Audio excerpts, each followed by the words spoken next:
Subscribe or you'll be visited by the toll troll. Will he ever get out? And if so, how much Bitcoin does he have stashed somewhere? I still remember the address, Silk Road 60WFK.Onion. Some guy, I forget his name, maybe Kalitris or something, was selling stolen Xboxes for $30 in Bitcoin. It was front page news in Silk Road forums and everyone was saying he was legit.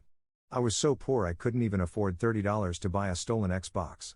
The description said he found a PHP exploit and could order from Microsoft and ship anywhere Microsoft ships. Loads of people were showing their $30 Xboxes they bought. 1. No, he got 2 life sentences plus a couple years, so the only way would be some crypto bro becoming president and pardoning him. 2. 0. The feds have all of his Bitcoin. No, political prisoners don't get out. Don't be a nobody and piss off the government or else you'll end up like him and Assange or Derek Chauvin. Poor man didn't deserve it, but the government wanted this as a warning not to F with them. Salute, he was a true pioneer. ANCAP Chad. He's got a Bitcoin wallet address tattooed inside his butthole. That wallet contains an inconceivable amount of Bitcoin. His butthole is worth $1 billion and in prison he gives it away for free, ironic. Inside your mom. That site was cool. I never bought anything from there, but I just liked browsing it and seeing what was in there. You guys know what, or if there is a new replacement site, or how I'd go about finding the address? I think that's how I first discovered Silk Road back in the day. Someone on B simply just gave me the address. How was this silly head expecting to deal drugs massively and never get the Fed boys to his door?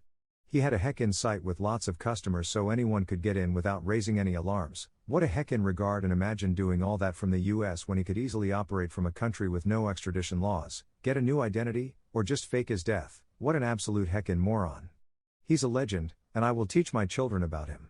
I remember when he reimbursed me 15 Bitcoin after I was dumb enough to get my account broken into. He was a good guy. Ross is never getting out under this government. He opened up the internet's Pandora's box and the feds will never let that slide. If you feel bad for him, write to him in prison. Dude's gotta be bored out of his mind. No, also I don't think he'll ever see the sunlight ever again. Cope and Sneed. Still, he inspired me to start a blog post and I'm considering opening my own chatroom on Beelble once it's out. If I was this guy I would think every day of a way to escape.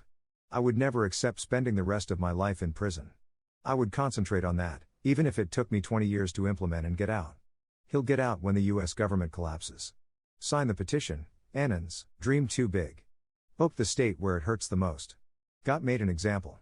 Ross's story is a tragic one, but what do you expect when you go up against the government? The war on poverty, the war on terror, the war on drugs, these are all vital parts to the functioning U.S. government. Ross threatened to establish markets out of the state control where they wouldn't get a single penny of tax revenue, so he got royally boned in return. In return, we at least know what you simply can't work within the confines of the regulated market if you want political change in the modern day and age. But still, 2 life sentences. I thought the 10th Amendment was supposed to protect people from cruel and unusual punishments. I know everyone on Biz likes to be edgy and stuff, but honestly it's heckin' BS to cage someone for life because he gave people an opportunity to exchange items for money. Meanwhile, no one invested the Epstein Island and stupid normie consumers see nothing wrong with it. This dude deserves to live the rest of his life in a supermax. Don't fall for a hitman scheme either. Regard LMAO. Darknet. Here we cut deals with Trump to pardon him. New darknet run by DP are imminent. Darknets are threatening to crash Bitcoin market with no survivors. Diddlers get less time. Let him out.